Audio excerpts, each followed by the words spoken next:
Okay, so I just want to munch on this one. It's really tasty. This is the scent of sugar. Now, sugar is not a simple thing. It's more than just glucose or something. But in the common imagination, sugar takes on many forms. So this is Sugar Addict from Born to Stand Out. One of those fragrances that are unquestionably what it is, and at the bottom it says fragrance sweetener.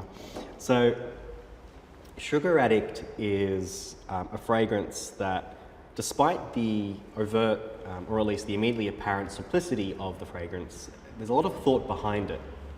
So Sugar Addict is a complex picture of sugar, and we mustn't forget that sugar can take on many different forms.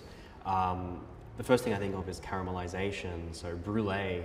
So think of the classic image of a snap, the sugar crust and the snap of the sugar crust on top of custard.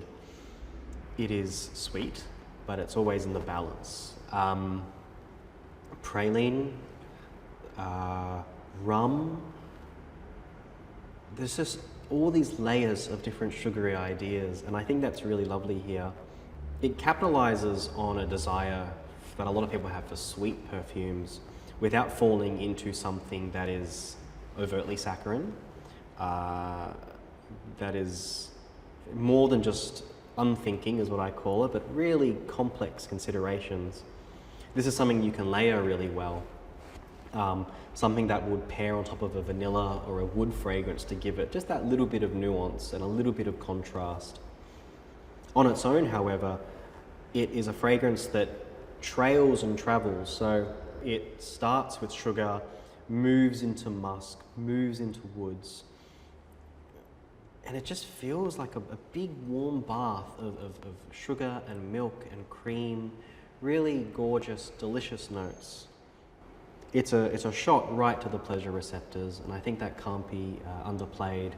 It's a fragrance that is created, but in many ways it is 100% felt.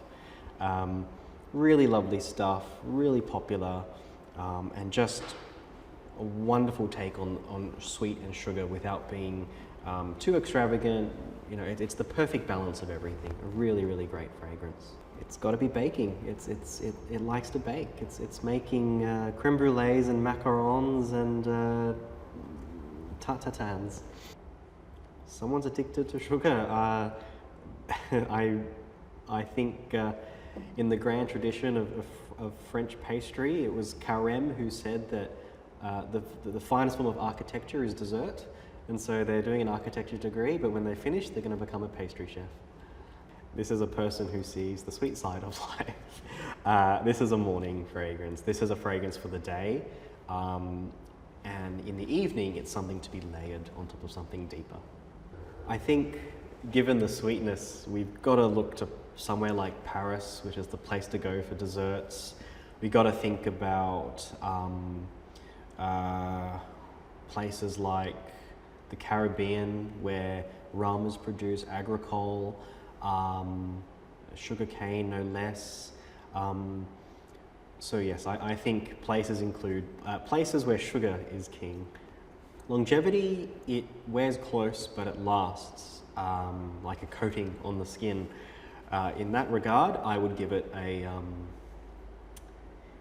think I want to give it a 6. This one wears close. It's designed to enhance and to punctuate. And so I want to say, sillage-wise, it's fairly close to the skin. Let's say a 3 or a 4.